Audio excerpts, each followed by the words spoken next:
Hello and welcome to part 7 of my build series of my IS300. What you see here is the current state, and yeah, this video will be about getting ready for the dyno. So I discovered a small leak in the OEM radiator, and near the bottom, and I decided that I'd rather just replace it all together. I did up buying one that was a bit thicker than I had thought initially, so it was a bit of a struggle to make place for it all, mostly due to the fact that the engine has been moved forward like, I don't know, an inch and a half probably. So I had to modify the whole setup, especially the fan shroud setup. I had to plastic weld it like you see here. It's not the prettiest, but yeah, it did end up working just fine. So yeah, these are all some of the things you have to deal with when modifying cars, especially when you actually, like move the engine forward in the engine bay. And yeah, I also had to modify the mounting tabs for the radiator, the top ones. I couldn't use the OEM ones, so I had to make some, as you see here. And yes, there's some rubber underneath the tabs. Don't want to poke a hole in the new radiator. But I still had an issue, I just didn't know it at the time. But yeah, I had to figure out where it hit the hood, hence the white markings on the brackets. And here's from, I had to modify the prop shaft. I had the original made last year, but the place that made it said that it wouldn't last more than 2,000 kilometers, so that wasn't ideal. But yeah, so I had to take it off. Luckily, even though I run a 4-inch exhaust, it wasn't really an issue.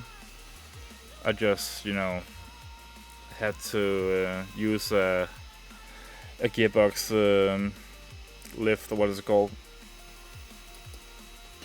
Some support. And yeah, these aren't the bolts I went with, just don't worry. And yeah, as you see on the exhaust, some of the underseal coating really got everywhere, which is a bit of a bummer, but oh well, I guess it can be cleaned off. So yeah, and yeah, the whole prop shaft setup got changed over. I ended up taking the flange off, and the place I had made the original prop shaft had made me a version of the same one with that flange. And here's I'm just adjusting some idle things before the dyno.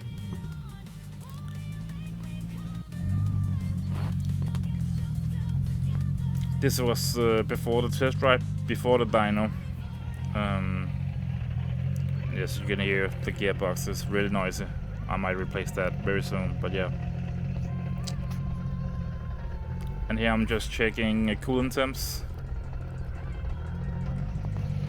I did discover a slight problem.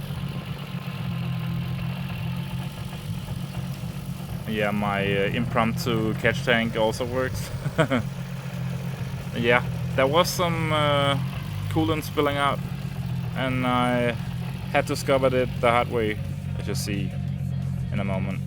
But it's always a good thing to go things over before hitting the dyno, making sure there's no leaks and temps stay cool and so on.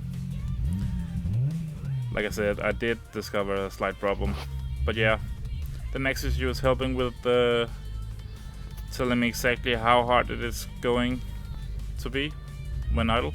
And yeah, the fan did kick off, so it did its job. Yeah, just helping along. I think it kicks in at 95 or something like that. And yeah, I did have an issue with the coolant actually spilling out, or leaking out rather, due to the lid getting bumped by the hood, as you see here. So I had to grind a bit off, only on the inside of the hood, so it wasn't a big issue. And the hood isn't pristine anyway. But yeah, this is my tuner claiming that the car doesn't make noises. But as you can clearly hear, it actually does, very, very clearly. But yeah, next video will be from that exact dyno session, the first one. So it was overall a successful one, so I hope you come back and watch the next part. It shouldn't be too long before that video is ready. For now, thank you for watching, and see you in the next one. Bye bye.